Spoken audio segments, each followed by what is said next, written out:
If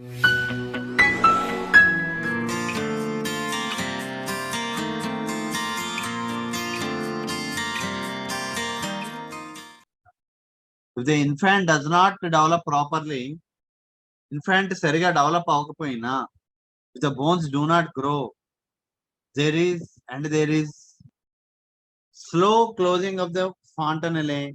Calcarea carbonica may be the remedy. Sulfur is the next in importance for such slow growth. ఇది చాలా చాలా చాలా important, గుర్తుపెట్టుకోండి. Infant సరిగా develop అవ్వట్లేదు, బోన్ సరిగా అవ్వలేదు, స్లో క్లోజింగ్ ఆఫ్ ద ఫాంటల్నే ఉంది. ఇది రూబ్రిక్ ఒకసారి షేర్ చేయండి. ఓపెన్ ఫాంటల్నే ఆ రూబ్రిక్, ఆ ఫాంటల్నే తొందరగా కూడుకుపోదు. మీకు ఆల్రెడీ చెప్పినట్టున్నాను, చాలా ఆశ్చర్యపోయాను నేను. లాస్ట్ ఇయర్ ఒక కేసు వచ్చింది, ఒక అబ్బాయిది కొద్దిగా స్టంటెడ్ గ్రోత్ అన్నమాట, పొట్టిగా ఉన్నాడు, పొట్టిగా ఉండిపోయాడు. సో ఆ బాబు కేసు 14 ఇయర్స్ బాబు. 14 ఇయర్స్ బాబుకి ఎందుకో అనిపించింది ఒకసారి ఫాంటల్ని చెక్ చేద్దాము అని. ఫాంటల్ని చెక్ చేస్తే ఇట్ వాజ్ ఓపెన్ గా ఉంది 14 ఇయర్స్ కి. అసలు ఐ వాజ్ షాక్డ్. ఇంత లేట్ గా ఓపెన్ ఫాంటల్నే ఉన్న కేసు, ఒక్క కేసు కూడా నేను చూడలేదు ఎన్ని ఇయర్స్ లో. సో ఒకటి గుర్తుపెట్టుకోండి, ఎవ్రీ కిడ్ కేసులు ఏ వచ్చినా గానీ, కిడ్, ఇన్ఫాంట్, చైల్డ్, ఎవరు ఏ కేసు వచ్చినా గానీ మస్ట్ అండ్ షుడ్ గా మనం ఓపెన్ ఫాంటల్నే ఉందా లేదా ఫాంటల్నే క్లోజ్ అయిందా అన్నది మాత్రం మనం కంపల్సరీగా వీ హ్యావ్ టు చెక్. ఇది చాలా ఇంపార్టెంట్. పిల్లల కేసుల్లో ఇది మస్ట్ అండ్ షుడ్ గా మీరు ఫాలో అవ్వాలని. సో ఒకవేళ క్లోజ్ అవ్వకపోతే ఖచ్చితంగా రూబ్రిక్ చూసుకొని ఆ రూబ్రిక్ లో ఉన్న రెమెడీస్ ని మనం జాగ్రత్తగా సెలెక్ట్ చేసుకుంటే ఖచ్చితంగా 100% క్లోజ్ అయిపోద్ది. నేను చెప్పిన బాబు కేసు ఏదైతే ఉందో 14 ఇయర్స్ బాబు, తర్వాత మెడిసిన్ వేసిన తర్వాత విత్ ఇన్ 1 month 2 months లోనే అతనికి మొత్తం క్లోజ్ అయిపోయింది. చాలా షాక్ అయిపోయాను అనమాట. అంత అద్భుతంగా పనిచేస్తాయి మన మందులు. సో ఇవి మనకి అర్థం కాక మనం రకరకాలు వాడేస్తూ ఉంటాం ఇష్టం వచ్చినట్టు. సో గుర్తుపెట్టుకోండి. సో క్యాల్కేరియా కార్బ్ గురించి చెప్తున్నారు. స్లో క్లోజింగ్ ఆఫ్ ఫాంటల్ని, డెవలప్మెంట్ లేదు, బోన్స్ గ్రో అవ్వలేదు. సో క్యాల్కేరియా కార్బ్ని ఆలోచించాలి అని మనకు చెప్తున్నారు. ఫస్ట్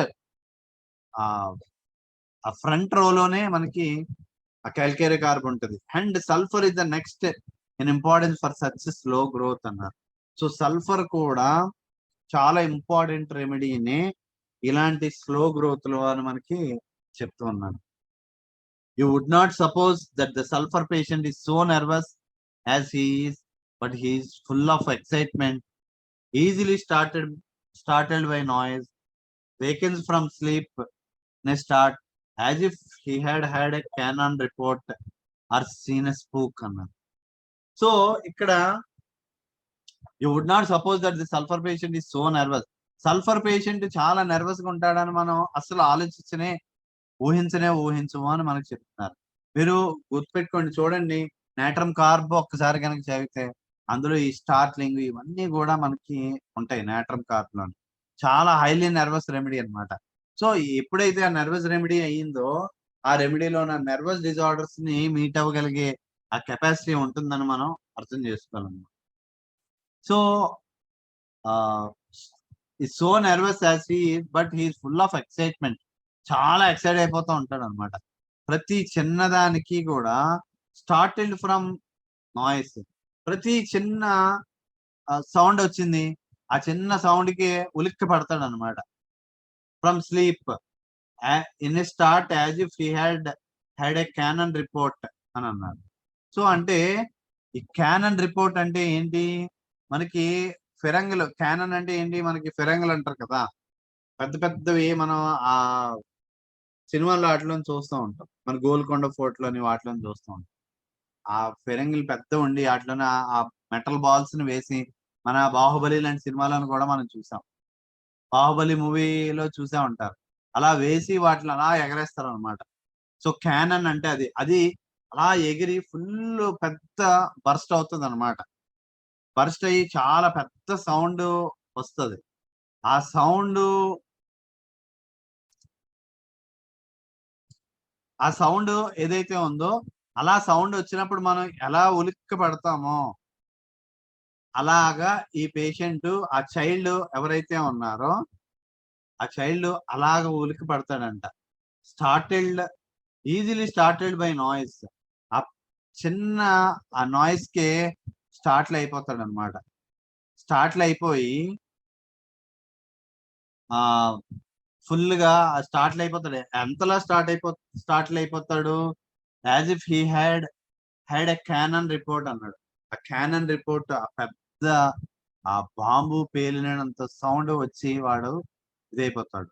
లేదా ఆర్ సీన్ స్పూక్ అన్నాడు. సీన్ స్పూక్ అంటే ఒక గోస్ట్ ని గాని ఒక దయ్యాన్ని లేదా భూతమో చూసినోడు ఎంత అలాగా ఉలిక్కి పడిపోతాడో భయపడిపోతాడో అలాగ భయపడిపోతాడని మనకు చెప్తారు సల్ఫర్ లో. The sulphur patient is the victim of much trouble in his sleep అన్నారు. సో వీడికి ఈ స్లీప్ లో నిద్రలో చాలా చాలా ప్రాబ్లమ్స్ వచ్చేస్తూ ఉంటాయి అన్నమాట. Victim of much trouble in his sleep. He is very sleepy in the four part of the night, at times sleeping till 3 a.m. But from that time on, he has restless sleep or he does not sleep at all అన్నాడు. So బాగా 4 part of the night లో బాగా పడుకుంటాడు. నిద్రపోతాడు 9:30కో 10 గంటలకో లేదా 10:30కో పడుకొని తెల్లారి 3 వరకు చాలా హ్యాపీగా పడుకుంటాడు. కానీ అప్పటి నుంచి కూడా రెస్ట్లెస్ స్లీప్ అయిపోతాడు. Or does not sleep at all. అస్సలు నిద్రపోడు.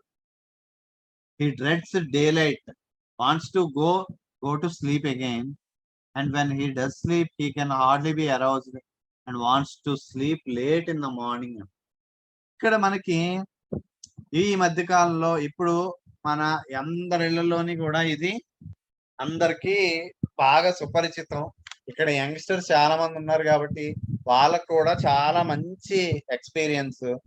అందరూ కూడా వాళ్ళకి పగలు లేవాలంటే హీ డ్రెడ్స్ డే లైట్. ఎందుకురా బాబు wants to go to sleep again. అలా నిద్రపోతాడు, అలా పడుకునే ఉంటాడు పగలంతా.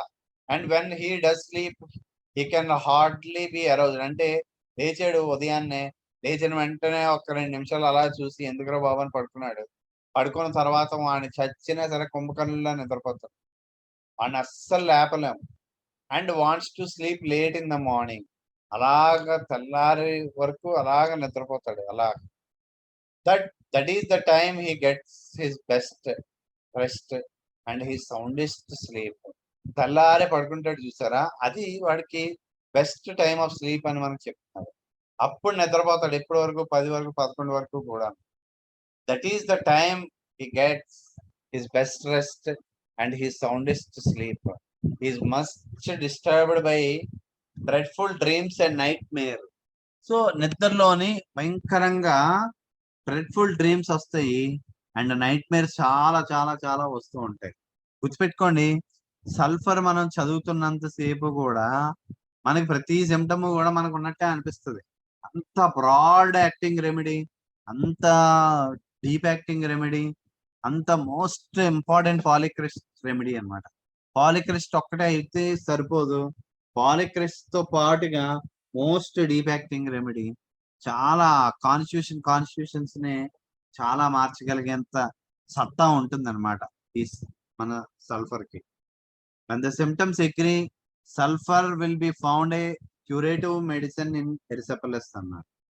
సో ఎరిసిపెలస్ లో క్యూరేటివ్ రెమెడీ కింద మనకి బాగా వర్క్ చేస్తుందని మనం చెప్తాం. For erysipelas as a name we have no remedy, but when the patient has erysipelas and his symptoms conform to those of sulfur, you can cure him with sulfur అన్నారు. ఎరిసిపెలస్ అన్నది మన ఎరిసిపెలస్ కి స్పెసిఫిక్ గా ఒక remedy అన్నది ఉండదు. వాడి symptoms కనుక ఆ సల్ఫర్ కి కనుక బాగా కన్ఫర్మ్ అయితే మనం సల్ఫర్ తోని మనం క్యూర్ చేయగలుగుతాం అని మనం చెప్తాం. So if you bear that distinction in mind you will be able to see what homeopathy means. ఆ డిస్టింక్షన్స్ అన్నిటినీ కూడా మైండ్ తోని మనం బాగా చూడగలిగితేనంట హోమియోపతి అంటే ఏంటిదో బాగా మనకి అర్థం అవుతుందని మనకి చెప్తూ ఉంటారు. సో ఇవన్నీ తెలియాలంటే ఇలా ఇందులో అంత చెప్తున్నా అంత దారుణంగా మనల్ని తిడుతున్న దాన్ని బట్టి మనకు అర్థమైంది ఏంటంటే మనం ఇంకా బాగా చదవాలి, బాగా అర్థం చేసుకోవాలని మనం చెప్తున్నాం. It treats the patient and not the name that sickness goes by అని. సో అది ఇట్ ట్రీట్స్ ద పేషెంట్ ని ట్రీట్ చేస్తుంది కానీ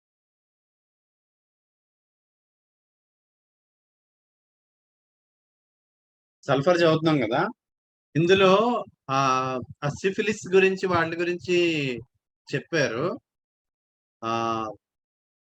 ఆ సిఫిలిటిక్ సపరేషన్ గురించి వాటి గురించి చెప్పారు. ఇప్పుడు నెక్స్ట్ సపరేషన్స్ గురించి చెప్తున్నారు. It is a medicine often called for in the suppression of eruptions from cold and from drugs and even from sulphur.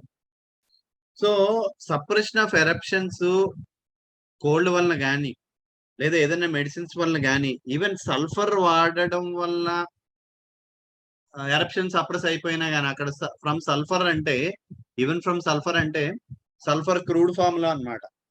So ఆ సల్ఫర్ క్రూడ్ ఫామ్ లో వాడడం వల్ల వచ్చినా గాని సో మనకి ఆ ఎరప్షన్స్ సప్రెస్ అయిపోయినప్పుడు సల్ఫర్ ఆఫ్ అండ్ కాల్డ్ అని చెప్తున్నారు. It's a great medicine to develop these things which have been covered tip. Hence you will see sulfur in all the list of the remedies useful for suppressed eruptions or for anything suppressed by drugs. So it is a great medicine to develop these things which have been covered అని చెప్తున్నారు. అంటే ఏవైతే వేటినైతే cover చేసేసారో వాటిని మళ్ళా develop చేసి బయటికి తీయగలిగేంత సత్తా ఉంటుందని మనకు చెప్తున్నారు. Hence you will see sulfur in all the lists of the remedies useful for suppressed eruptions or for anything suppressed by drugs. So medicines తో కానీ లేదా ఎరప్షన్స్ కానీ ఏదైనా కానీ సప్రెస్ అయిపోయిన తర్వాత సల్ఫర్ అన్ని సందర్భాల్లోని కూడా మనకి ఇండికేట్ అవుతుంది అని మనకి చెప్తున్నారు. సో ఎక్కడైతే సపరేషన్ జరిగినాయో సపరేషన్ జరిగిన తర్వాత కాంప్లికేషన్స్ ఏవైతే డెవలప్ అయినాయో అప్పుడు సల్ఫర్ ని మనం ఆలోచించాలని మనకు చెప్తుంది. Even when acute eruptions have been suppressed, sulfur becomes a valuable remedy. So sulphur చాలా వాల్యుబుల్ రెమెడీ. అక్యూట్ ఎరప్షన్స్ ని సప్రెస్ చేసినప్పుడు సల్ఫర్ చాలా వాల్యుబుల్ రెమెడీ అని చెప్తారు. In suppressed gonorrhoea sulphur is often the remedy to start up the discharge and reestablish the conditions that have been caused to disappear. So suppressed గనోరియాలోని sulphur often the remedy మన discharge start చేయడానికి మళ్ళా sulphur చాలా అద్భుతమైన remedy అని చెప్తున్నారు. And reestablish the condition that have been caused to disappear. So వేటినైతే disappear చేసేమో suppress చేసేమో మందులతోని కానీ లేదా వేరే అదర్ మీన్స్ తోని వాటిని బయటికి తీయడానికి సల్ఫర్ చాలా అద్భుతంగా పనిచేస్తున్నారు మనకు చెప్తారు. Symptoms that have been suppressed must return or a cure is not possible అన్నారు. ఇది చాలా ఇంపార్టెంట్ ప్రాక్టికల్ పాయింట్. మనం ప్రీవియస్ గా సప్రెస్ అయిపోయినవి ఏవైతే ఉన్నాయో అవి సప్రెస్ అయిన తర్వాత కాంప్లికేషన్స్ ఎప్పుడైతే డెవలప్ అయినాయో మనం రైట్ రెమెడీ ఇచ్చిన తర్వాత ఇది తగ్గి మళ్ళా ఆ కంప్లైంట్ ఖచ్చితంగా బయటికి రావాలన్నమాట. That is so important. అలా వచ్చినప్పుడు మాత్రమే క్యూర్ అన్నది పాసిబుల్ అని మనకు చెప్తున్నారు. ఫర్ ఎగ్జాంపుల్ స్టానం మెటాలికం మనం చదివాము. స్టానం మెట్లోని ఈ సప్రెస్డ్ న్యూరాలజియస్ తర్వాత ఈ థైసికల్ స్టేట్ డెవలప్ అవుతుందని మనకు చెప్తున్నారు. Tubercular origin, tubercular nature and tubercular state develop అవుతుందని చెప్తున్నారు. సో మనం ఇప్పుడున్న ఈ కండిషన్ మనం మందు ఇచ్చిన తర్వాత ఖచ్చితంగా ప్రీవియస్ గా సప్రెస్ అయిపోయిన ఆ న్యూరాలజియాస్ ఏవైతే ఉన్నాయి మళ్ళీ బయటికి రావాలి. న్యూరాలజియా ఇన్ ఎనీ ఫామ్ అది హెడేక్ అవ్వచ్చు, ఫ్రీక్వెంట్ స్టమక్ పెయిన్ అవ్వచ్చు, లేదా సయాటికా పెయిన్ అవ్వచ్చు, ఏదైనా కానీ ఆ సప్రెస్డ్ పెయిన్స్ తర్వాత వచ్చే ఈ ట్యూబర్క్యులర్ కాన్స్టిట్యూషన్, ఈ ట్యూబర్క్యులర్ తత్వానికి మనం స్టానమైడ్ వేసిన తర్వాత ఖచ్చితంగా మనం అబ్జర్వ్ చేస్తాం. మళ్ళా ఈ కండిషన్ మొత్తం తగ్గిపోయి ఆ దగ్గు ఫ్రీక్వెంట్ గా వచ్చే ఆ దగ్గు ఫీవర్స్ ఏవైతే ఉన్నాయో అవన్నీ తగ్గిపోయి మళ్ళా పెయిన్స్ ఏమున్నాయో అవి బయటికి వస్తాయి అన్నమాట. ఖచ్చితంగా. సో అలా చాలా కేసెస్ లోని అబ్జర్వ్ చేశాను. చాలా చాలా కేసెస్ లోని మనం చూడడం జరిగింది. ఆల్రెడీ ప్రీవియస్ గా సప్రెస్ అయిపోయినాయి బయటికి రావడం. సో ఇక్కడ ఎరప్షన్స్ కూడా అంతే అన్నమాట. సో ఆ ఎరప్షన్స్ ని గనక మనం బయటికి రప్పించగలిగితే ఖచ్చితంగా సల్ఫర్ మనకి ఆ సపరేషన్ అయిపోయినవి పోయి ఆ క్యూర్ అన్నది పాసిబుల్ అవుతుందన్నమాట. Sulfur has been the remedy from the beginning of its history, from the time of Hahnemann, and on his recommendation to be thought of when there is a paucity of the symptoms to prescribe on a latent conditions of the symptoms due to SORA. So sulphur beginning of it's history అని చెప్తున్నారు. Sulphur ఎప్పుడైతే పుట్టిందో అప్పటి నుంచి కూడా మనకి special గా homoeopathic గురించి చెప్తున్నారు. హానిమన్ టైమ్ ఆఫ్ హానిమన్ నుంచి కూడా ఆన్ హిజ్ రికమెండేషన్ అంటే హానిమన్ చెప్పారని చెప్తున్నారు. To be thought of when there is a paucity of the symptoms to prescribe on. So symptoms ఆగిపోయినాయి, కేసు ముందుకు కదలట్లేదు, కేసు ముందుకు అస్సలు వెళ్ళట్లేదు. అలాంటప్పుడు మనం సల్ఫర్ కనుక ప్రిస్క్రైబ్ చేస్తే ఖచ్చితంగా చాలా అద్భుతమైన చేంజెస్ మనం చూస్తాం అన్నమాట. ఎందుకంటే అది latent condition of the symptoms Sora వలన అలా లేటెంట్ గా ఉండిపోయి కేసు ముందుకు కదలలేనప్పుడు అప్పుడు సల్ఫర్ చాలా అద్భుతమైన రెమెడీ అని మనకు చెప్తున్నారు. నేను ఆల్రెడీ మీకు ముందు చెప్పాను కదా, ప్రాక్టీస్ లో చాలా కొన్ని వందల వేల కేసులు చేసింది చెప్పాలంటే. ఈ సల్ఫర్ కేసు ముందుకు వెళ్ళక అలాంటప్పుడు సల్ఫర్ వేసిన ఇమీడియట్ గా ఆ రియాక్షన్ ని చూస్తాం మనం క్లియర్ కట్ గా. In this state it has been administered with so much benefit that the routine prescriber has learned the fact అన్నారు. సో ఇన్ ది స్టేట్ ఇలా పాజిటివ్ ఆఫ్ ది సిమ్టమ్స్ వచ్చేసాయి, case ముందుకు కదలట్లేదు, ఏ మంది వేసినా సరే రియాక్షన్ రావట్లేదు. So ఆ రొటీన్ ప్రిస్క్రైబర్ నుంచి కూడా మనం ఇది అడ్మినిస్టర్ చేసిన తర్వాత చాలా బెనిఫిట్ పొందడం చూస్తామని మనకు చెప్తారు. When apparently superficially well indicated remedies fail to hold a patient and symptoms cannot be found for a better remedy, it is true that sulfur takes a deep hold of the economy and remedies act better after it. So మనకి apparently well indicated remedies, మనకి ఆ well indicated remedies ఏవైతే ఉన్నాయో అవి hold చేయలేకపోతున్నాయి patient ని. Symptoms ఇంకా cannot be found for a better రెమెడీకి మనకి సిమ్టమ్స్ దొరకట్లేదు. సో అలాంటప్పుడు it is true that sulphur takes a deep hold of the economy and remedies act better after it. Sulphur వేసిన తర్వాత ఆ రెమెడీస్ బాగా యాక్ట్ చేయడం మనం చూస్తామని మనకు చెప్తున్నారు. సో ఇది చాలా చాలా చాలా ఇంపార్టెంట్ పాయింట్, గుర్తుపెట్టుకోండి. సమ్ టైమ్స్ మనకి నా ప్రాక్టీస్ లో చాలా అబ్జర్వేషన్స్ చేశాను, అవి మీకు చెప్పాలి. ఫర్ ఎగ్జాంపుల్ ఇప్పుడు ఒక ఫ్రీక్వెంట్ గా కోల్డ్ ఫీవర్ కేసు వస్తూ ఉంది. ఒకే పేషెంట్ లో కోల్డ్ ఫీవర్ అలాగ వస్తూ ఉంది. మనం ఏదో మందు వేస్తూ ఉన్నాం, తగ్గుతుంది మళ్ళా వచ్చేస్తుంది. ఆ తర్వాత ఏదో ఒక స్టేజ్ లో అది మన ఎక్యూట్ రెమెడీస్ కి తగ్గడం ఆగిపోద్ది. ఎక్యూట్ రెమెడీస్ కి తగ్గడం ఆగిపోయిన తర్వాత ఆ కండిషన్ ఏదైతే ఉందో అది it will turn into more deeper complication కింద డెవలప్ అవుతుంది. సో ఆ మోర్ డీపర్ కాంప్లికేషన్ కింద డెవలప్ అయినప్పుడు మనం ఆ డీప్ యాక్టింగ్ రెమెడీస్ తోనే మనం క్లియర్ చేసిన తర్వాత ఈ కండిషన్ ఏదైతే ఉందో క్లియర్ అయిపోయింది.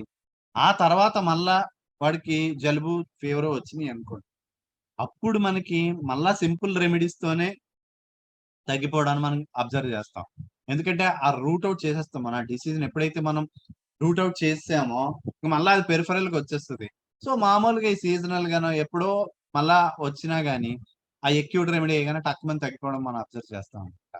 సో ఎందుకంటే మన ప్రీవియస్ డీప్ యాక్టింగ్ రెమెడీతోని ఆ కాన్స్టిట్యూషన్ ఆ తత్వాన్ని మనం మొత్తం రిమూవ్ చేస్తాం. బట్ ఎప్పుడో రేర్ గా బాగా సివియర్ ఎక్స్పోజర్లు అయ్యి వచ్చినాయి అనుకోండి, అలాంటప్పుడు అది మళ్ళా పెరిఫరల్ గానే చాలా ఎక్యూట్ గానే రావచ్చు. అప్పుడు ఒక ఎక్యూట్ రెమెడీ మనం వేసిన వెంటనే ఇమీడియట్ రియాక్షన్ మనం అబ్జర్వ్ చేస్తాం. ప్రీవియస్ గా మనం ఈ ఎక్యూట్ రెమెడీస్ ఏవైతే ఉన్నాయో ఆ ఎక్యూట్ రెమెడీస్ ని మనం ఎంత వేసినా గానీ ఆ రియాక్షన్ అయితే రాదు. బట్ ఎప్పుడైతే మనం దాన్ని రిమూవ్ చేసేస్తామో ఆ డీప్ సీటెడ్ రెమెడీతోని ఆ ఇంటర్నల్ గా ఉన్న సోరిక్ టెండెన్సీని ఆ తర్వాత మళ్ళా ఎక్యూట్ రెమెడీస్ మళ్ళా ఆ డిసీజ్ అంతా ఎక్యూట్ స్టేజ్ కి వచ్చేస్తుంది అనమాట. Just with an acute remedy టక్మని అది తగ్గిపోవడం మనం చూస్తూ ఉంటాం. ఆ ముందేసిన ఎపికాకో లేదా ముందేసిన రుమెక్సో తోనో మనం ఎంత బాగా ఇండికేట్ అయినట్టు అనిపించినా ఆ రెమెడీ వేసినప్పుడు పనిచేయని అదే రెమెడీస్ మన స్టేట్ ని ఏదైతే మనం రిమూవ్ చేసేస్తామో ఆ లేటెంట్ స్టేట్ ని ఏదైతే మనం రిమూవ్ చేస్తామో అప్పుడు మళ్ళా తర్వాత ఎప్పుడైనా ఇబ్బంది వచ్చినప్పుడు టక్మన ఆ మందు వేయగానే ఇమీడియట్ గా తగ్గిపోవడం మళ్ళా అసలు రాకపోవడం కూడా మనం అబ్జర్వ్ చేస్తాం. సో ఇది చాలా ఇంపార్టెంట్ ప్రాక్టికల్ పాయింట్. ఇది మనకి చాలా చాలా హెల్ప్ అవుతుంది. సో ఎప్పుడైనా కానీ గుర్తుపెట్టుకోండి, మనకి ఈ ఎక్యూట్ రెమెడీస్ తో ప్రీవియస్ గా అందుకే ఆ బిగినర్స్ ఎవరైతే ఉంటారో వాళ్ళు చాలా ఆశ్చర్యం వేస్తూ ఉంటుంది. ఎందుకంటే జలుబు వస్తుంది, జలుబు దగ్గు ఫీవర్ వచ్చింది, ఏ ఇపికాకో డల్కమెరానో రస్టాక్సో వేస్తే తగ్గిపోయేది. కానీ ఈసారి ఎందుకు తగ్గట్లేదు, ఏం జరుగుతుంది, ఈసారి ఎందుకు అదే మందు ముందు తగ్గిపోయింది కానీ ఇప్పుడు మాత్రం తగ్గట్లేదు అనే ఒక డౌట్ చాలా వస్తుంటది. ఎందుకంటే ఇంకా అప్పుడు ఆ లేటెంట్ గా ఉన్న స్టేట్ బయటకు వచ్చింది. దాన్ని అది ఎక్యూట్ రెమెడీతోని లొంగదు. అప్పుడు మస్ట్ అండ్ షుడ్ గా కంపల్సరీగా మనం ఆ డీప్ యాక్టింగ్ రెమెడీని, ఆ డీప్ సోరిక్ రెమెడీని మనం వేస్తేనే గానీ తగ్గదనమాట. సో ఇది చాలా ఇంపార్టెంట్ ప్రాక్టికల్ పాయింట్ గుర్తుపెట్టుకోండి. మీరెప్పుడైనా గానీ ఇలాంటి కండిషన్ ఫేస్ చేస్తే మన సల్ఫర్ లాంటి రెమెడీని ఖచ్చితంగా మనం ఆలోచించాలి. సల్ఫర్ అవనండి, ట్యూబర్కులం అవనండి, ఇలాంటి రెమెడీస్ అన్నిటిని కూడా మనం ఒకసారి బాగా చదివి, బాగా అర్థం చేసుకొని మనం ప్రిస్క్రైబ్ చేయాల్సి ఉంటుంది. సో అందుకే ఇక్కడ చెప్పారు చూడండి, when apparently well indicated remedies fail to hold a patient, the symptoms cannot be found for a better remedy.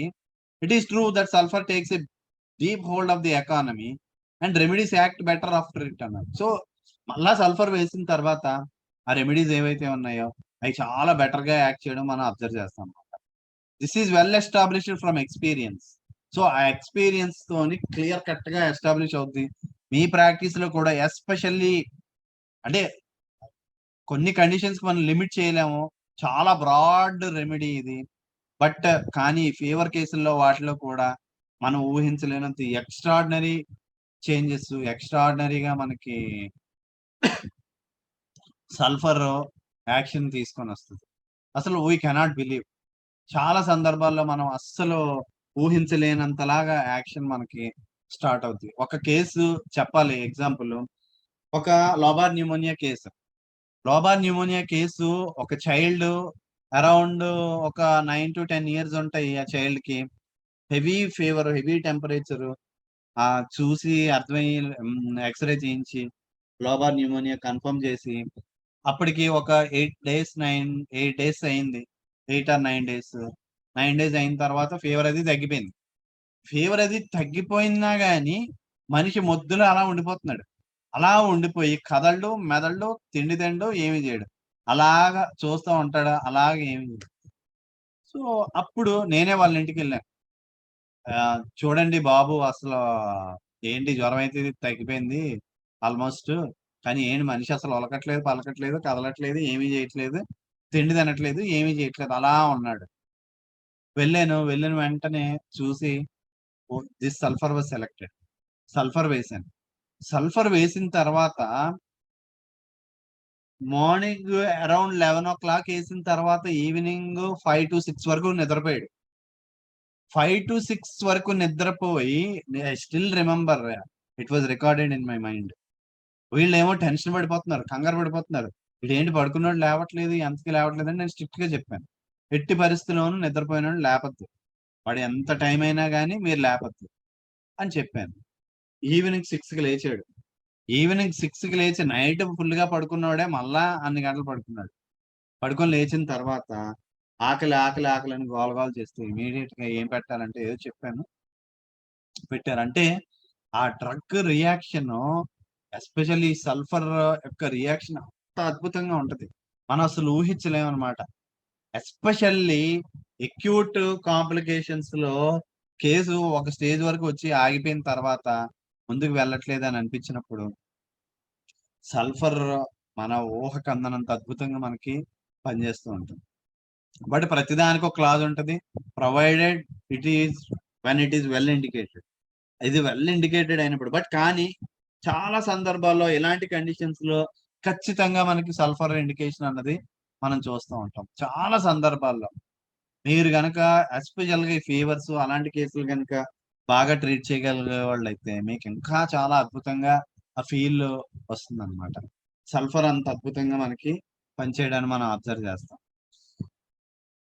This is well established from experience.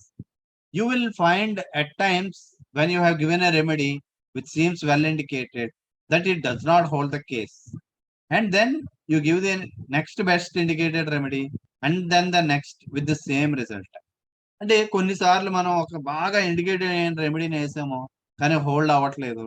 Next best indicated remedy వేసాం, అది తగ్గట్లేదు. తర్వాత నెక్స్ట్ వేసాం, తర్వాత కూడా తగ్గట్లేదు. ఏమవుతుంది, ఏంటిది? ఇదే కదా, ఈ రెమెడీనే కదా అని మనకు అనిపించినా కానీ తగ్గట్లేదు. సో ఏంటి కారణం అని మనం అబ్జర్వ్ చేస్తే you will begin to wonder why this is. But you will see although the case does not call clearly for sulfur, yet on its administration it so closely conforms to the underlying condition bracket and SORA is so often the underlying condition that it makes the remedies act better అన్నారు. చాలా చాలా చాలా important practical point, చాలా అద్భుతం ఇది. ఇది మాత్రం మీకు ప్రాక్టీస్ లో మీరు గనక if you are good prescriber, good practitioner అయితే మాత్రం మీరు ఊహించలేనన్ని సార్లు మనకి ఇది ఈ ప్రాక్టికల్ పాయింట్ మనకి హెల్ప్ అవుతుంది. చాలా సార్లు సల్ఫర్ మాక్సిమం మిమ్మల్ని డిస్పాయింట్ చేయదు, అస్సలు డిస్పాయింట్ అన్నదే చేయదు ఎట్టి పరిస్థితిలోను. మెనీ ఏ టైమ్స్ 100,000 టైమ్స్ మనకి ఆ సల్ఫర్ తోని అద్భుతమైన రిజల్ట్ ని చూస్తాం. ఎస్పెషల్లీ ఎక్యూట్ కండిషన్స్ లో ఇంకా ఇంకా ఇంకా బాగా చాలా అద్భుతంగా మనం చూస్తాం అన్నమాట. సో ఇక్కడ ఇదంతా కూడా చాలా ప్రాక్టికల్ పాయింట్. ఇవి మన ప్రాక్టీస్ లో కూడా చాలా సందర్భాల్లో ప్రూవెన్ అవుతాయి. ఇది మాత్రం బాగా అర్థం చేసుకొని బాగా గుర్తుపెట్టుకోండి. This is an observation that has been confirmed since the time of Hahnemann by all the world men. So since the time of Hahnemann నుంచి కూడా ఈ అబ్జర్వేషన్ చాలా సార్లు కన్ఫర్మ్ అయింది అని మనకి మరీ మరీ మరీ మరీ మరీ మరీ చెప్తాను.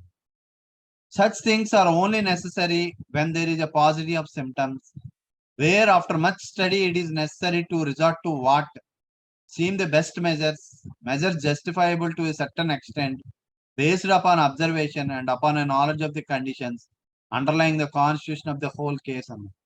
So ఇలాంటివన్నీ కూడా such things are only necessary a paucity of the symptoms వచ్చినప్పుడు, where after much study it is necessary to resort to what, బాగా స్టడీ చేసిన తర్వాత కూడా నెక్స్ట్ ఏం చేయాలి అన్నది మనకి అర్థం కానప్పుడు seem the best measures justifiable to certain extent based upon observation and upon a knowledge of the conditions underlying the constitution of the whole case అన్నారు.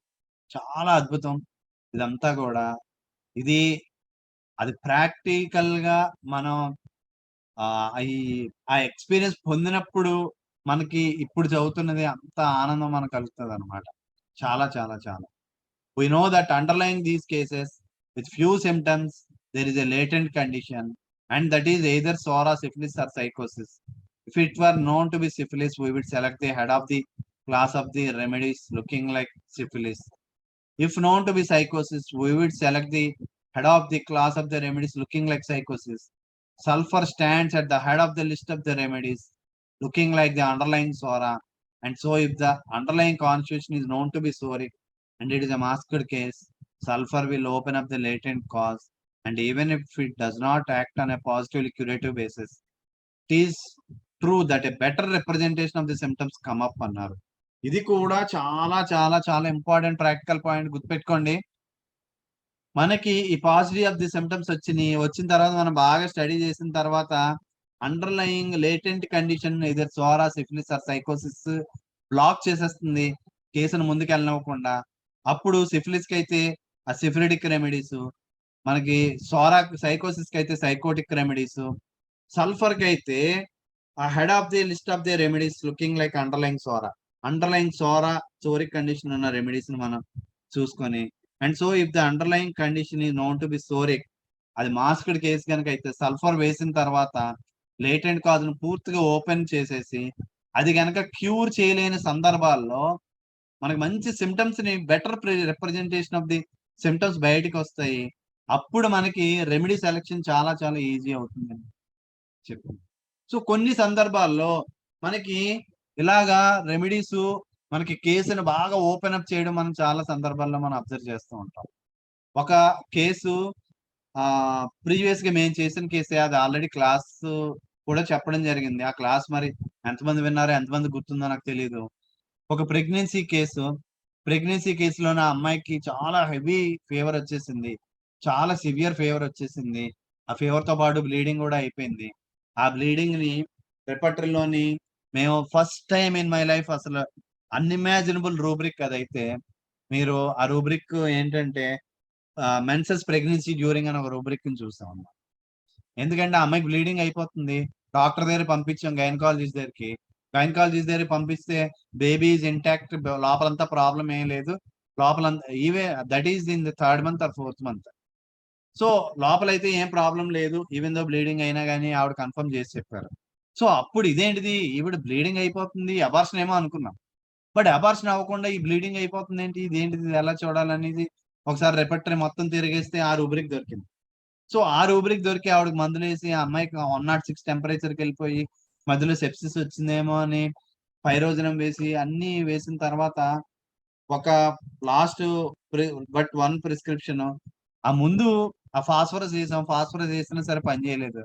ఆ తర్వాత ఆ అమ్మాయి ఫాస్ఫరస్ కాన్స్టిట్యూషన్ అని, కానీ ఆ తర్వాత బ్రైనియా వేసాను ఇమీడియట్ గా ఆ అమ్మాయికి severe craving for ice cream start అయింది. మామూలు క్రేవింగ్ కాదు, ఐస్ క్యూబ్స్ కూడా. అంత హెవీ టెంపరేచర్ లో ఐస్ క్రీమ్ కావాలి. అప్పటి వరకు పచ్చి మంచినీళ్ళు కూడా 5-6 రోజుల నుంచి ముట్టుకోలేని ఆ ప్రెగ్నెన్సీలో ఉన్న అమ్మాయి ఆ తర్వాత ఇచ్చిన తర్వాత ఐస్ క్రీమ్ ఇచ్చేయమని చెప్పాను. ఏం చేయాలని పెద్ద డైలమా, ఐస్ క్రీమ్ అడుగుతుంది ఏంటి, ఇన్ని రోజులు ఏం తిండి లేదు, తిప్పలు లేవు, ఏమైనా చచ్చిపోద్దేమో అన్నంత భయం వేసిన కేసు సడన్ గా బ్రెయిన్ వేసిన తర్వాత severe craving for ice cream start అయింది. ఐస్ క్రీమ్ ఇవ్వాలా వద్దా అంటే ఐస్ క్రీమ్ ఇచ్చేయమంటే 6-7 ఐస్ క్రీములు తినేసింది. 6-7 ఇవేందో అంత ఫీవర్ తో ఉండి కూడా. అప్పుడు చూసి మళ్ళా ఫాస్ఫరస్ వేయడం జరిగింది. ఆ ఫాస్ఫరస్ తో నెమ్మదిగా ఫీవర్ మొత్తం తగ్గిపోయింది. సో అంటే ఇది ఎందుకు చెప్పానంటే సమ్ టైమ్స్ ఆ పాజిటీ ఆఫ్ ది సిమ్టమ్స్, ఆ బ్లాక్ ఎప్పుడైతే వచ్చేసిందో కొన్ని రెమెడీస్ ఆ బ్లాక్ ని రిలీజ్ చేస్తాయి అన్నమాట. రిలీజ్ చేసి మనకి better presentation of the case వచ్చింది. సో అక్కడ బ్రైనియా మీద చాలా చాలా రెస్పెక్ట్ పెరిగిపోయింది నాకు చెప్పాలంటే. బ్రైనియా లాంటి రెమెడీ కూడా అసలు కేసుని ఎంతలా ఓపెన్ అప్ చేసింది. బ్రైనియా వేసిన తర్వాత ఎంత కేసు ఓపెన్ అప్ అయ్యి ఎంత అద్భుతంగా విత్ ఇన్ అవర్స్ లోనే మంచి అద్భుతమైన సిమ్టమ్స్, క్యూరేటివ్ సిమ్టమ్స్ అన్ని డెవలప్ అయ్యి ఆ క్యూరేటివ్ రెమెడీని వేసిన తర్వాత కేసు ఫుల్ గా క్లోజ్ అయిపోవడాన్ని చూసాం అన్నమాట. సో ఎంత అద్భుతం అంటే ఇవన్నీ కూడా మనకి చాలా చాలా ఇంపార్టెంట్ ప్రాక్టికల్ పాయింట్స్. సో అది థియరిటికల్ గా మనం ఎంత చెప్పుకున్నా గానీ ఆ ప్రాక్టికల్ గా మనం అవి ట్రై చేసినప్పుడే మనకి ఆ ఆనందం బాగా వస్తుంది అనమాట. సో అందుకే చెప్తున్నాను ఈ కేసు. అలానే ఈ మధ్య ట్రీట్ చేస్తున్న ఒక కేసు గురించి చెప్పాలి. ఒక ఓల్డ్ మ్యాన్ ఒక 3-4 ఇయర్స్ నుంచి నా దగ్గర వాడుతున్నారు. ఆయనకి రొమాటిజం, మోకాళ్ళ నొప్పులతో వాడుతూ ఉంటారు. ఇక్కడ ఉండరు, ఆయన వేరే ఊరు, ఆయన ఎక్కువ రాడు, వాళ్ళ అబ్బాయి వస్తూ ఉంటాడు, ఆయన ఏదో చెప్తూ ఉంటాడు, ఏదో మందిస్తూ ఉంటాం. అలాగ 3-4 సంవత్సరాలు గడిచిపోయాయి. కాకపోతే ఏంటంటే కేసు వర్సన అయిపోకుండా అలాగే స్టాండ్ స్టిల్ గా ఉంది. కేసు వర్సన అయిపోలేదు, అందుకే లేదంటే అన్ని సంవత్సరాలు వాడరు మన దగ్గర.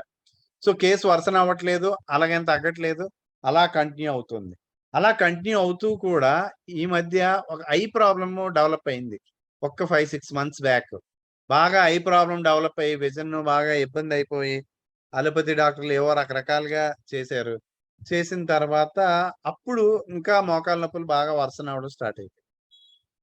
ఇన్ని సంవత్సరాల తర్వాత. సో, అప్పుడు ఆలోచించాను ఎక్కడ ఏంటి ప్రాబ్లము? ఎందుకు తగ్గట్లేదు? ఎక్కడో ఏదో ప్రాబ్లమ్ ఉంది. ఇంటర్నల్‌గా ఏదో ఉంది అని అనుకోని నేను ఆయనకి మెడోర్నము 1 ఒక డోస్ ఇవ్వడం జరిగింది. మెడోర్నం 1 ఎందుకంటే ఐ థాట్ ఇట్ బ్యాక్‌గ్రౌండ్‌లో ఆ సైకోటిక్ నేచర్ ఎక్కడో బాగా రన్ అవుతుంది. వాళ్ళ అబ్బాయికి సివియర్ తుమ్ములు, ఆయాసం లాంటి సింప్టమ్స్ ఉన్నాయన్నమాట.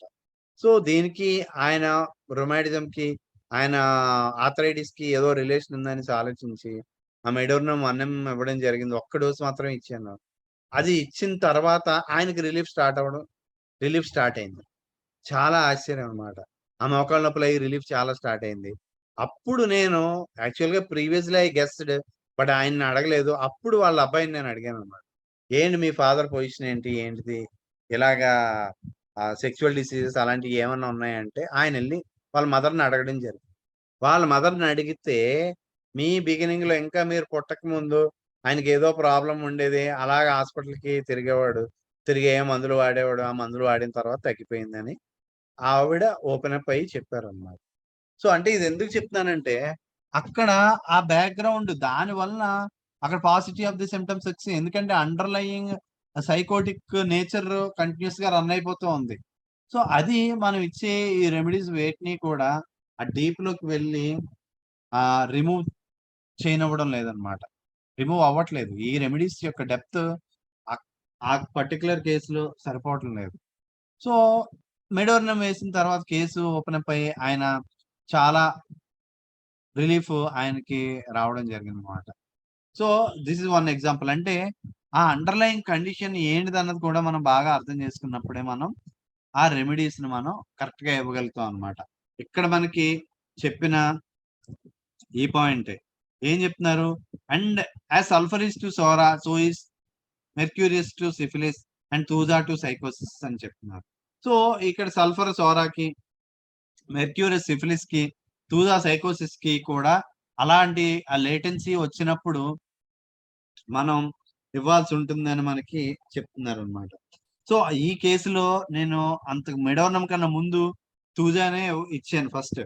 తూజా ఇచ్చినా గాని తూజా అస్సలు కనీసం తూజాతోనైతే చేంజ్ అయితే రాలేదు. సో, తూజాతో కూడా చేంజ్ రాలేదని మెడోర్నంని ఇవ్వడం జరిగింది. మెడోర్నంతో మాత్రం చాలా బెటర్ చేంజ్‌ని అబ్జర్వ్ చేశాననమాట. సో, నెక్స్ట్ సో, అక్కడ మనకి అండర్‌లయింగ్ ఏముంది అన్నది మనం బాగా గమనించి, బాగా ఆలోచించి, బాగా అర్థం చేసుకున్నప్పుడు, మనకి సల్ఫర్ లాంటి రెమెడీ లేదా తూజా లేదా మెర్క్సాలు లేదా ఈవెన్ మనకి ఇంకా నోసోడ్స్, మెడోర్నము, సిఫిల్‌నము, సోరినము, ఈవెన్ చువర్కిల్‌నము ఇలాంటివన్నీ కూడా అలాంటి కండిషన్స్‌లో మనకి వస్తూ ఉంటాయి. సో, ఈవెన్ ఫీవర్స్‌లో కూడా చాలా సందర్భాల్లో, చాలా కేసెస్‌లో నేను ఆ ట్యూబర్కులమ్ వేసి తగ్గించిన కేసెస్ కూడా చాలా, చాలా, చాలా, చాలా ఉన్నాయి. Apart from sulphur. సో, ఎందుకంటే అక్కడ అండర్‌లయింగ్ బాగా స్ట్రాంగ్ ట్యూబర్క్యులర్ నేచర్ రన్ అవుతూ ఉన్నప్పుడు మనం ఇచ్చే రెమెడీస్ వర్క్ చేయవు. సో, ఈ కోవిడ్‌లో కూడా కొన్ని సందర్భాల్లోని ట్యూబర్కులమ్ వేసి తగ్గించిన కేసెస్ ఉన్నాయి. ఫ్యూ కేసెస్ అయినా గాని ట్యూబర్కులమ్‌ని ఆహ్, కోవిడ్‌లోని ఇచ్చిన కేసులు కూడా ఉన్నాయన్నమాట. Next in the cold regions of Pennsylvania, those who work in the mines and those living in the vicinity of the mines often need sulfur అన్నారు. సో, కోల్డ్ రీజియన్స్ ఆఫ్ పెన్సిల్వేనియాలో mines దగ్గర మైన్స్‌లో వర్క్ చేసే వాళ్ళకి, ఆ చుట్టుపక్కల mines చుట్టూ ఉండే వాళ్ళకి కూడా ఆఫెన్ నీడ్ సల్ఫర్ చాలా అవసరం పడుతుంది అని మనకి చెప్తున్నారు. సో, దీనికి సంబంధించిన కూడా ఒక కేస్ ఎగ్జాంపుల్ చెప్పాలి. మీకు ఆల్రెడీ అంత ముందు క్లాస్‌లో కూడా చెప్పాను. బట్ అయినా ఒకసారి చెప్తాను ఏంటంటే, మా 2005లో మా మదర్ వాళ్ళు అక్కడ ఇల్లు కట్టిస్తున్నారు. ఇల్లు కట్టించినప్పుడు మార్బుల్ వర్క్ అవసరమైందన్నమాట. సో, మార్బుల్ వర్క్ కాదు గ్రానైట్ వర్క్. గ్రానైట్ కూడా కిందన కాదు, ఫ్లోరింగ్ కింద కాదు. ఎందుకంటే నేను ఎట్టి పరిస్థితిలోనూ ఒప్పుకోనన్నమాట. గ్రానైట్ గాని, లేదంటే మార్బుల్ గాని మనకు ఫ్లోరింగ్ కింద ఎట్టి పరిస్థితుల్లో ఒప్పుకోనని ముందే చెప్పాను. సో మనం చదివిన మెట్రమెడికా నాలెడ్జ్ తోనే. సో దానికి ఓకే అయ్యారు. ఓకే అయ్యి కిచెన్ ప్లాట్ఫామ్ ఇవన్నీ కూడా ఒక మంచి వర్కర్ చేత చేయించాలి అని. ఎందుకంటే అప్పుడు బాగా చాలా అప్పుడే బిగినింగ్ గ్రానైట్ వర్క్స్ అవి ఎక్కువగా రావడం. సో ఎవరు మంచి వర్కరు అంటే మొత్తం వెతికి ఒక ఆయన్ని పట్టుకున్నాం అనమాట. పట్టుకున్న తర్వాత వాడు ఏం చెప్పాడంటే, సార్ నేను హైదరాబాద్ లో వర్క్ చేసేవాడిని, హైదరాబాద్ లో వర్క్ చేసినా గానీ ఇంకా నేను మానేశాను, నేనైతే వర్క్ చేయను ఎట్టి పరిస్థితుల్లోని. ఎందుకంటే నేను ఏమాత్రం ఆ గ్రైండింగ్ అది చేసినా గానీ నాకు అది ఆ డస్ట్ వెళ్ళిపోయి నాకు అసలు పడట్లేదు, భయంకరమైన దగ్గు అది వచ్చేస్తుంది. సో నేను ఇంకా చేయనండి అని, నేను చేయను అనుకొని ఇక్కడికి వచ్చాను అని చెప్పాడంట. చెప్తే ఇది ఎక్కడ బాబు, ఇది ఎక్కడ తలనొప్పి అని. ఎందుకంటే ఆయన చేయాల్సింది ఆ వర్క్ ఉంది, మళ్ళీ వాష్రూమ్స్ లో వాటిలో టైల్స్ వర్క్ అది కూడా చేయాలన్నమాట. సో వీడికన్నా ఇంక బాగా చేసేవాడు ఎవడు లేడు అని చెప్పారు అప్పుడు అందరూ. ఎందుకంటే కిచెన్ ప్లాట్ఫామ్ కి ఆ రౌండ్ తిప్పాలన్నమాట. ఆ రౌండ్ చేయడం వీడు తప్ప ఇంకెవడు బాగా చేయలేరని చాలా మంది చెప్పారు. సో అప్పుడు అలా కాదు, నీకు ప్రాబ్లమ్ నీకు తగ్గే కదా, అది నాదే రెస్పాన్సిబిలిటీ, నీకు ట్రీట్మెంట్ అయితే నేను చేస్తాను, నువ్వేం కంగారు పడిపోద్దు, నీకు కావాల్సిన అరేంజ్మెంట్ చేస్తాను, నేను ట్రీట్మెంట్ ఇస్తాను, బట్ నువ్వు మాత్రం ఎలాగని చేయాలని వాడిని చాలా రిక్వెస్ట్ చేసి వాడిని రప్పించాం అనమాట. రప్పించిన తర్వాత ఒక్కరోజు చూశాను, వాడు చెప్తున్నాడు అది నిజమా కాదా అని. చూస్తే వాడికి పాపం ఇలా కట్ చేసేసరికి వాడికి బాగా దగ్గు వచ్చాడు, అది చూశాను అనమాట. సో అప్పుడు అర్థమైంది ఏంటిది వేయాలి, ఏంటి రెమెడీ వేయాలి అనేసి వాడికి ఒక అరేంజ్మెంట్ చేస్తాం. ఏంటంటే ఒక హై స్పీడ్ ఫ్యాన్ పెట్టి వాడు ఎటువైపు అయితే కట్ చేస్తాడో ఆ కట్ చేసిన వైపుకి ఆపోజిట్ డైరెక్షన్ లో అది మొత్తం ఆ పౌడర్ ఎగిరిపోయేలాగా ఒక అరేంజ్మెంట్ చేసి వాడికి సైలీషియా వేసాను. సైలీషియా వేసి ఆ సైలీషియా వేసిన తర్వాత, ఎందుకంటే ఆ సైలీషియాలోనే ఉంటుంది ఆ శాండ్ ఇది, దాని వలన వచ్చే చెస్ట్ ట్రబుల్స్ కి వాటికి కూడా సైలీషియా రెమెడియన్స్ మనకి ఇక్కడ కోల్ మైన్స్ గురించి సల్ఫర్ కి ఎలా అయితే చెప్పారో నెక్స్ట్ మనకి చెప్తారు స్టోన్ వర్కర్స్ వాళ్ళలోని సైలీషియా బాగా వర్క్ చేస్తాను. ఆ అబ్బాయికి సైలీషియా వేసిన తర్వాత, సైలీషియా వేసిన వెంటనే కూడా ఇమీడియట్ రియాక్షన్ దగ్గు మొత్తం తగ్గిపోయింది. ఇంకా మళ్ళా వాడు వర్క్ చేసాడు, ఆ తర్వాత ఇప్పటికి కూడా అదే వర్క్ చేసుకుంటున్నాడు, వాడికైతే దగ్గు అయితే మళ్ళా రాలేదు. సో మనం చదివిన ఆ థియరిటికల్ పాయింట్స్ ని మనం ప్రాక్టికల్ గా మనం యూజ్ చేసినప్పుడు మాత్రమే మనకు హెల్ప్ అవుతాయి. అదర్వైజ్ మనం యూజ్లెస్, మనం ఎంత చదివినా మనకి ఎన్ని గుర్తు ఉన్నా కానీ దాన్ని ప్రాక్టికల్ గా అప్లై చేయకపోతే మాత్రం అది ఎందుకు పనిచేయదు. నాట్ ఓన్లీ దట్, మన గోదావరి కానీ అలాంటి ఏరియాల్లో మన కోల్ మైన్స్ ఎక్కువ ఉన్న ఏరియాల్లో అక్కడ పేషెంట్లు ఎవరైతే ఉంటారో అక్కడ వాళ్ళకి ఎక్కువగా మన సల్ఫర్ ఇండికేట్ అవ్వడం మనం చూస్తూ ఉంటాం అన్నమాట. We know that the coal is not made up of sulfur. There is a good deal in it besides. But those who handle the coal often need sulfur అన్నారు.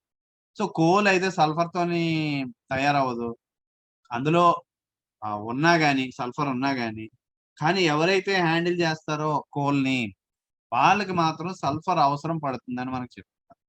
Persons who are always grinding kaolin and the various products that are used in the manufacture of China, and the workers among the stone especially require calcarea and silicea, but those who work in coal mines often need sulfur అని మనకు చెప్తారు.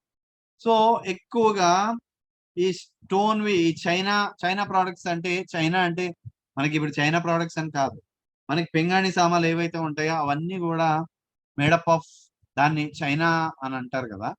Even మనకి తెలుసు కదా ఈ porcelain work మనకి మన Hahnemann founder, మన హోమియోపతి ఫౌండర్ హ్యాన్మెన్ గారు కూడా వాళ్ళ ఫ్యామిలీ కూడా పోర్సిలిన్ ఇవి తయారు చేసుకునే ఫ్యామిలీ. సో ఈ చైనా ప్రోడక్ట్స్ తయారు చేసే వాళ్ళకి ప్లస్ కావలిన్ గ్రైండ్ చేసే వాళ్ళకి and workers among the stone వాళ్ళకైతే క్యాల్కేరియా అండ్ సైలీషియా బాగా యూజ్ అవుతుందని మనకు చెప్తున్నారు. But those who work in coal mines often need sulphur అని మనకు చెప్తారు. The patients look like sulphur patients, they have they aspect, and even when their symptoms are localized and call for other remedies, you will get no good action from these remedies until you give them a dose of sulfur, after which they go on improving them. ఇది చాలా important point.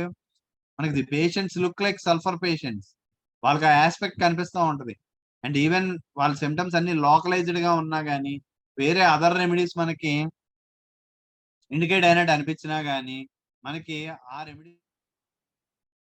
So the patients look like sulphur patients, they have the aspect, and even when their symptoms are localized and call for other remedies, you will get no good action from these remedies until you give them a dose of sulfur, after which they go on improving.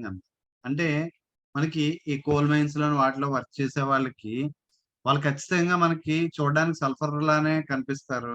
వాళ్ళ aspect కానీ, even వాళ్ళ symptoms కొన్ని సందర్భాల్లో localise అయినప్పుడు other remedies కి call for అయినా కానీ, మనకి ఆ రెమెడీస్ యొక్క యాక్షన్ ఫుల్ ఫ్లెడ్జ్డ్ గా రాదు అని చెప్తున్నారు.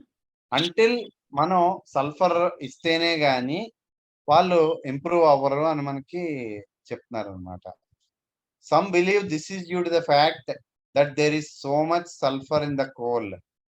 సో కొంతమంది ఇది ఎందుకు అంటే, ఆ కోల్లోని చాలా సల్ఫర్ ఉంటుంది కాబట్టి అందువల్ల అవ్వచ్చు అని మనకి చెప్తున్నారు అనమాట. We may theorize about these things as much as we have a mind to, but we do not want to fall in the habit of antidoting the lower potencies with the high అన్నారు. అంటే మనం ఎన్ని థియరీలన్నా చెప్పొచ్చు, ఎలాంటి వాటిని as much as we have a mind to, మనకి బుర్ర ఉన్నంత వరకు ఎన్ని థియరీలన్నా సరే చేయొచ్చు. But we do not want to fall in to the habit of, కానీ మనం హయ్యర్ లోయర్ పొటెన్సీస్ ఏవైతే ఉన్నాయో వాటిని హయ్యర్ పొటెన్సీస్ తోని మనం యాంటీడోట్ చేసే హ్యాబిట్ లోకి మాత్రం పడకూడదు అని మనకు చెప్తున్నారు. అంటే ఫర్ ఎగ్జాంపుల్ అందులో సల్ఫర్ ఎక్కువ ఉంది కాబట్టి కోల్లోని, అందువల్ల మనం హయ్యర్ పొటెన్సీస్ తో యాంటీడోట్ చేయాలి అనుకోవడం కరెక్ట్ కాదు అని మనకు చెప్తున్నారు అనమాట. సో అంటే అలాంటి థియరీలు, అలాంటి హైపోథిసిస్లు చేసి మనం ప్రిస్క్రిప్షన్ ని ఇవ్వకూడదు అని మనకు క్లియర్ గా చెప్తున్నారు. Only use that method as a dead near resort అన్నారు. అంటే ఇంకా మీకు ఏ ఛాన్స్ లేదు, ఇంక ఏ సిమ్టమ్స్ లేవు, ఏమీ లేనప్పుడు అప్పుడు మాత్రమే దాన్ని ఫాలో అవ్వమని చెప్తున్నారు. ఏంటి? when there are no symptoms to indicate the remedy, then it is the time for us to experiment. మన ప్రాక్టీస్ లో కూడా మనం చాలా సందర్భాల్లో మనకి రిలయబుల్ సిమ్టమ్స్ దొరకలేనప్పుడు ఖచ్చితంగా మనం ఏదో ఒక మందు ఇవ్వడానికి మనం ట్రై చేస్తాం. ఆ పేషెంట్ కాన్స్టిట్యూషన్ బాగా దగ్గరగా ఉన్న మందు లాంటి. when there are no symptoms to indicate the remedy, then it is the time for us to experiment, and then it is justifiable only when it is carried on by a man of the right sort, because such a man keeps within the limit అన్నాడు. ఏంటి? So అప్పుడు experiment చేయొచ్చు, కానీ అది కూడా దానికి ఒక justifiable, ఎప్పుడు ఒక రైట్ మ్యాన్, ఒక రైట్ గా కరెక్ట్ గా చేసేవాడు మాత్రమే అది చేయగలుగుతాడు. ఎందుకంటే because such a man keeps with in the limit, వాడు మాత్రమే కరెక్ట్ గా ఒక లిమిట్ లో నుండి చేస్తారు అని చెప్తున్నారు అనమాట.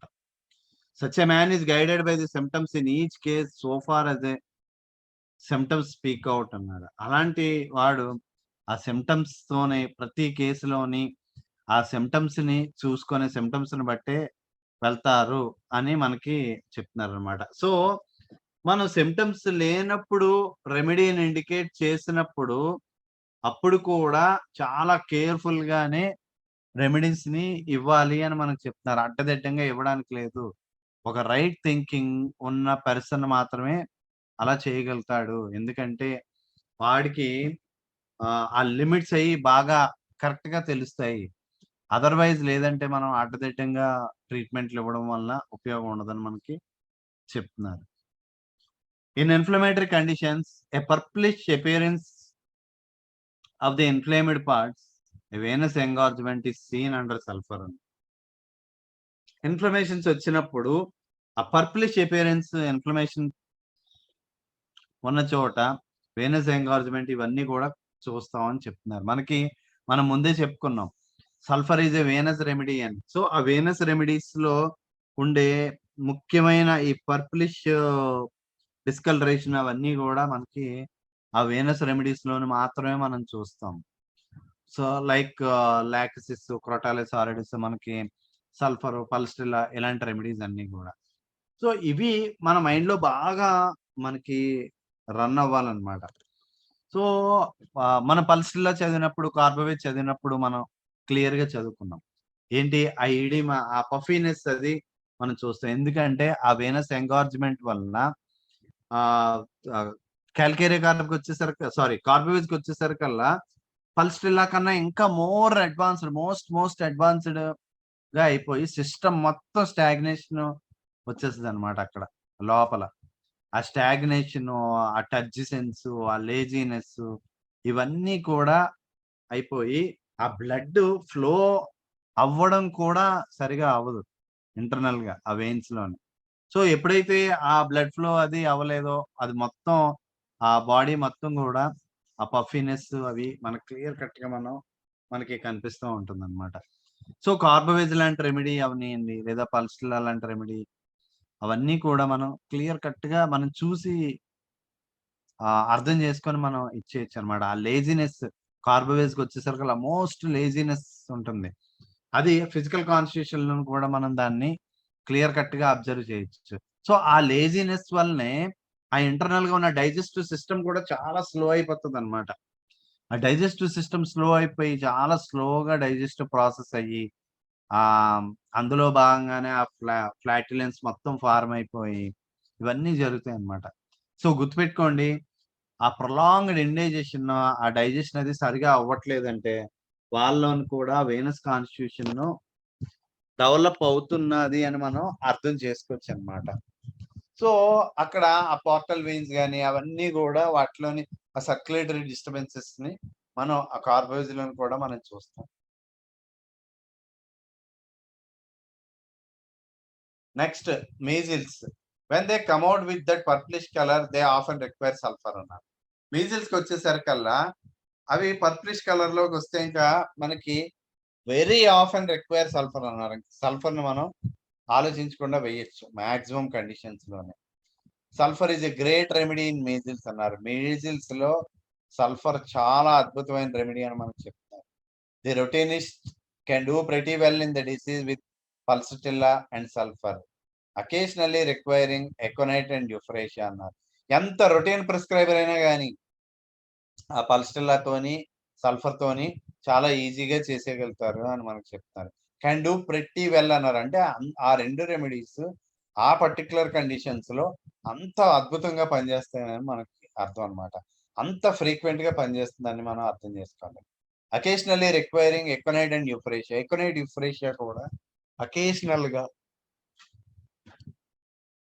ఎప్పుడైనా గాని మనకి ఇండికేట్ అవ్వచ్చు అని మనకు చెప్తున్నారు.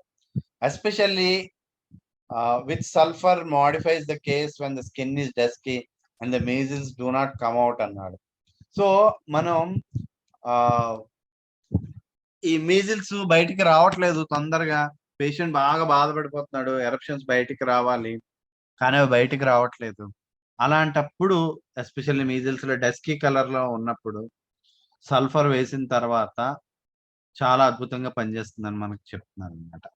సో, అంటే సల్ఫర్ యొక్క exact indication in the measles మనకి చెప్తున్నారు. సో, ఎగ్జాంథమాటిస్ ఫీవర్స్ మనకు తెలుసు. ఎగ్జాంథమాటిస్ ఫీవర్స్‌లో అంటే చికెన్ పాక్స్, మీజిల్స్ లేదా ఆహ్, స్మాల్ పాక్స్ ఇలాంటి కండిషన్స్‌లో ఎగ్జాంథమాటిస్ ఫీవర్ కండిషన్స్‌లో మనం బ్రెయినియల్‌ని కూడా చదివాము. చాలా సందర్భాల్లో ఆ ఎరప్షన్స్ బయటికి రాక పేషెంట్ చాలా ఎక్కువ బాధపడిపోతున్నప్పుడు మనం రైట్ ఇండికేటెడ్ రెమెడీని గనక వేయగలిగితే ఖచ్చితంగా అది లోపల ఉన్న కండిషన్‌ని క్లియర్ చేసేసి, ఆ లేటెంట్ సోరిక్ కండిషన్‌ని క్లియర్ చేసేసి, ఎరప్షన్స్‌ని ఒక్కసారే బయటికి త్రో చేసేస్తదనమాట. చాలా సందర్భాల్లో ఆ చికెన్ పాక్స్ కేసుల్లో నాకు అనుభవమే.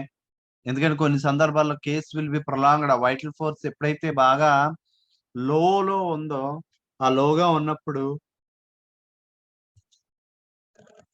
మనకి ఆ ఎరప్షన్స్‌ని త్రో చేయలేదు లోపల నుంచి బయటికి. అలాంటప్పుడు మనం రైట్ ఇండికేటెడ్ రెమెడీని గనక మనం కరెక్ట్‌గా వేస్తే ఖచ్చితంగా ఆ ఎరప్షన్స్ అన్నీ కూడా బయటికి వచ్చేస్తాయి. బయటికొచ్చేసి కేస్ త్వరగా క్లోజ్ అయిపోద్ది. ఆ ప్రొలాంగ్డ్ అన్నెసెసరీ ఇష్యూస్ ఏవైతే ఉంటాయో పిల్లలైతే పిల్లలు, పెద్దవాళ్ళైతే పెద్దోళ్ళు, అవన్నీ కూడా పోయి case will be much simplified. చాలా ఫాస్ట్‌గా క్లోజ్ అయిపోద్దనమాట. Next, the purplish colour may be seen anywhere in the erysipelas, in the sore throat, often on the forearms, legs and face అన్నాను. సో ఈ పర్పులిష్ కలర్ ఎక్కడైనా సరే ఉండొచ్చు అని మనకు చెప్తున్నారు. ఎరిసెపలస్ లో కానీ, సోర్ థ్రోట్ లోని కానీ, often for arms, legs, face ఎక్కడైనా కానీ ఆ పర్పులిష్ కలర్ ని చూడొచ్చు. అంటే అక్కడ ఎంత క్లియర్ గా అది వీనస్ రెమెడీ అన్నది మనకి 100% మనకి అర్థం కావాలన్నమాట.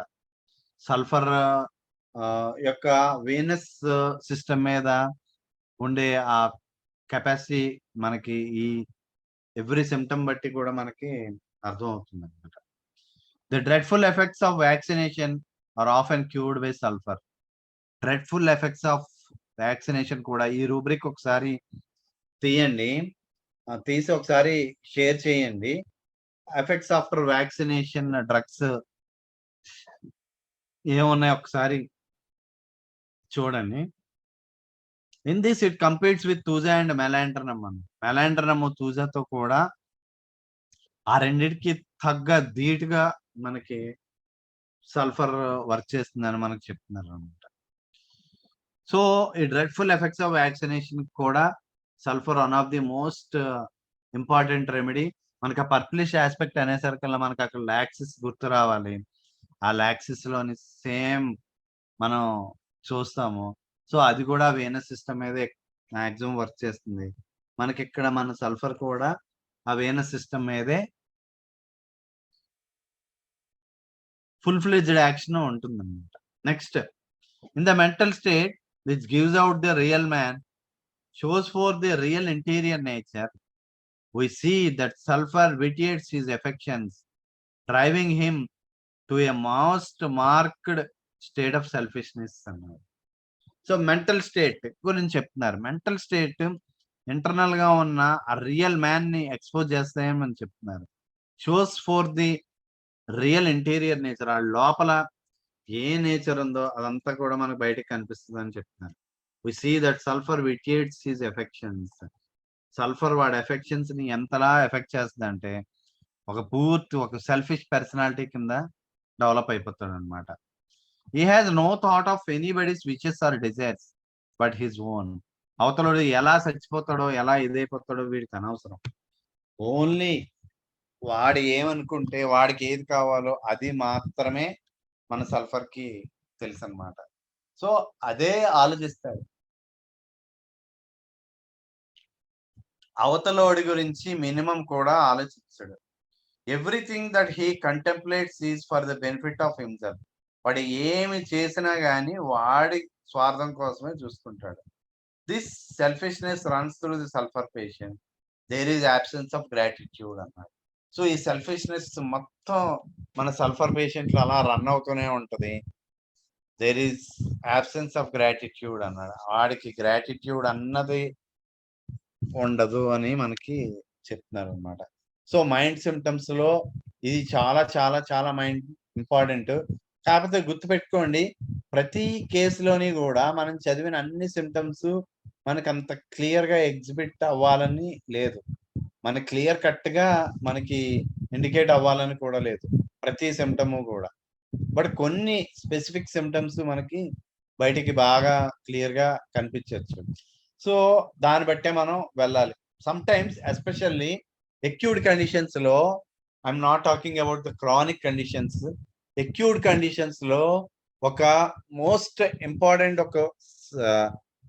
ఒక ఫిజికల్ జనరల్, ఒక స్ట్రాంగ్ ఫిజికల్ జనరల్ కనుక ఉంటే ఖచ్చితంగా మనకి కొన్ని సందర్భాల్లో కన్ఫ్యూజన్ ఉన్నా కానీ ఒక మోస్ట్ స్ట్రాంగ్ ఫిజికల్ జనరల్ కనుక మనకి క్లియర్ కట్ గా డ్రగ్ కనుక ఇండికేట్ అయితే మనకు ఖచ్చితంగా ఆ పేషెంట్ కాన్స్టిట్యూషన్ ఏంటిదని కూడా ఆలోచించకుండా కూడా ఇవ్వచ్చు. ఇది నా ఎక్స్పీరియన్స్. కోవిడ్ కేసెస్‌లో ఆల్రెడీ మీకు అంతకు ముందు కూడా పెట్టడం జరిగింది. కోవిడ్ కేస్‌లో ఒక పేషెంట్‌కి ట్రీట్ చేస్తున్నాం. ట్రీట్ చేస్తున్నప్పుడు ఆల్రెడీ ఆయనకి first 3 days back fever start అయింది. ఆ 3 డేస్ బానే ఉన్నాడు మనిషి. ఫోర్త్ డే కాంటాక్ట్ చేశారు నన్ను. కాంటాక్ట్ చేసిన తర్వాత ఫీవర్ చెక్ చేయండి, ఫీవర్ చూడండి అంటే, అబ్బే! నాకు పెద్దగా ఫీవర్ ఏం లేదని ముందన్నారు. తర్వాత ఫీవర్ చెక్ చేస్తే 105 ఉందన్నమాట. 105 ఫీవర్ ఉంది. మనిషి అయితే నాకేం పెద్దగా ఏం లేదు అనేసన్నారు. ఓకే అనుకున్నాం. కేస్ ఎక్కడ స్టార్ట్ చేయాలో కూడా తెలీదు. ఏదో స్టార్ట్ చేసాం. స్టార్ట్ చేసిన తర్వాత ముందు బ్రైన్‌ని స్టార్ట్ చేసాం. తర్వాత ఆర్సెనిక్ ఆల్బమ్ వేసాను. ఆర్సెనిక్ ఆల్బమ్ వేసిన తర్వాత అతనికి పాన్‌లో కఫం ఏదైతే పోస్తారో ఆ పాన్‌లో చూస్తే పాన్‌లో మర్నాడు మార్నింగ్ చూసి నాకు వాళ్ళు బెంబేలెత్తిపోయి నాకు చెప్పారు. ఏంటంటే పాన్ మొత్తం బ్లడ్ ఉంది. ఎక్స్‌పెక్టరేషన్ అంతా బ్లడీ ఎక్స్‌పెక్టరేషన్ వచ్చింది మొత్తం అంతా. ఆ నైట్ అంతా. ఆయన చూసుకోలేదు. మర్నాడు మార్నింగ్ ఆ పాన్ క్లియర్ చేద్దామని ఆయన వైఫ్ చూస్తే మొత్తం బ్లడ్ ఉంది. ఇమ్మీడియేట్‌గా నాకు ఉదయాన్నే తెల్లారే నాకు ఫోన్ చేసేసారు. ఫోన్ చేసి బ్లడ్ ఉందండి మొత్తం అంతా అంటే ఇమ్మీడియేట్‌గా ఫోటో పెట్టమన్నాను. యాక్చువల్ మన గ్రూప్‌లో కూడా అది అంతకుముందు షేర్ చేయడం జరిగింది. ఆ ఫోటోని పెట్టారు. ఆ ఫోటోని పెట్టిన వెంటనే చాలా పజిల్ అయిపోయాననమాట. ఎందుకంటే ఆ పేషెంటు మినిమమ్ కూడా మనం ఎయబోయే డ్రగ్ పేషెంట్ కాదు. కాన్స్టిట్యూషన్ కాదు. ఏ రకంగా చూసినా సరే ఆ కాన్స్టిట్యూషన్ కాదు. కానీ ఎలా వెయ్యాలి అనేది ఒక క్వెషన్ మార్క్. క్వెషన్ మార్క్‌లో అక్కడ క్లియర్ కట్‌గా మనకి కెంట్ మెట్రో మెడికల్‌లోనే క్లియర్ కట్‌గా ఇచ్చేసాడు. దాని గురించి. నేను చెప్పిన ఈ పర్టిక్యులర్ సినారియో గురించి. ఏంటంటే ఫస్ట్ ఆర్సెనిక్ ఆల్బమ్ వేసిన తర్వాత రెస్ట్‌లెస్‌నెస్ అవన్నీ తగ్గిన తర్వాత పేషెంటు బాగా థర్స్ట్ ఫర్ కోల్డ్ వాటర్ ఉండి బాగా బ్లడీ ఎక్స్‌పెక్టరేషన్ వచ్చి అలా ఇంకో 2, 3 చెప్పారు. వచ్చినప్పుడు ఆర్సెనిక్ విల్ నాట్ వర్క్. ఇంకా ఆర్సెనిక్ యాక్షన్ అయిపోయింది. ఇంకా ఆర్సెనిక్ అయితే పనిచేయదు. You have to go for phosphorus అని మనకి చెప్పారు. సో, అది నేను అక్కడ చదివాను కాబట్టి, చదివింది నాకు గుర్తుంది. ఆ గుర్తున్న పాయింట్‌ని నేను అక్కడ అప్లై చేశానన్నమాట. ఇమ్మీడియేట్‌గా బలన బుక్ తీసి ఒకసారి చదవగానే నాకు అర్థమైపోయింది. Okay. I have to go for phosphorus. Phosphorus వేయాలి. కానీ ఇంకొక పెద్ద క్వెషన్ మార్క్ ఏంటంటే the patient is no way is a phosphorus. Minimum కూడా ఫాస్ఫరస్ కాదు ఆ పేషెంట్. కానీ ఎలా వేయాలి? ఏంటిదన్నది. ఓకే. నో ఈ ఆ బుక్‌లో ఏదైతే చెప్పారో అక్కడ క్లియర్ కట్‌గా ఇక్కడ జరిగింది అదే కాబట్టి I will go for phosphorus అని ఆలోచించి ఇంక ఫాస్ఫరస్ స్టార్ట్ చేశానన్నమాట. ఫాస్ఫరస్ స్టార్ట్ చేసిన తర్వాత బ్లడీ ఎక్స్‌పెక్టరేషన్ పోయింది. పేషెంట్‌కి ఫీవర్ అలా తగ్గిపోయింది. ఈవెన్ దో సాచురేషన్ ఎంత డౌన్‌లో ఉన్న కండిషన్ నుంచి కూడా ఆక్సిజన్ సపోర్ట్ కూడా తీసుకొచ్చి ఇంట్లో పెట్టాం. ఆక్సిజన్ అయితే ఇవ్వలేదు. బట్ ఎందుకంటే సాచురేషన్ చాలా డౌన్ అయిపోయింది. 64, 65 కూడా వచ్చేసింది. కానీ పేషెంట్ ఈస్ స్టేబుల్. సో, మరీ అవసరమైతే అది చేద్దాము. లేదంటే అవసరం లేదు. మన ట్రీట్‌మెంట్‌తోనే ముందుకెళ్ళిపోద్ది. ఫుడ్ ఎంతో కొంత లోపలికి వెళ్తుంది. తినగలుగుతున్నారు కదా! ఎందుకని ఇంకా ఆక్సిజన్ సపోర్ట్ అయితే చేయలేదు. బట్ పేషెంట్ మాత్రం ఆ ఫాస్ఫరస్‌తోనే 100% రికవర్ అయిపోయారు. మిగతా కోవిడ్ కేసుల కన్నా ఇంకొక ఫన్నీ థింగ్ ఏంటంటే, ఆయనకి అప్పుడు ఎంత పీక్ టైమ్ అంటే, ఆయనకి హెచ్ఆర్‌సిటీ చెస్ట్ చేయించాము. హెచ్ఆర్‌సిటీ చెస్ట్ రిపోర్ట్ వచ్చేసరికల్లా ఆయనకి తగ్గిపోయింది. ఎందుకంటే రిపోర్ట్ 3 డేస్, 4 డేస్ పట్టింది. ఎంత దా దారుణమైన పరిస్థితో చూడండి. ఆ రిపోర్ట్ మాత్రం 3, 4 డేస్ పట్టింది. కాకపోతే రిపోర్ట్ రాకముందే మనం ట్రీట్మెంట్ స్టార్ట్ చేసాం. దాంతోనే కేస్ కూడా క్లోజ్ అయిపోయి కంప్లీట్ అయిపోయింది.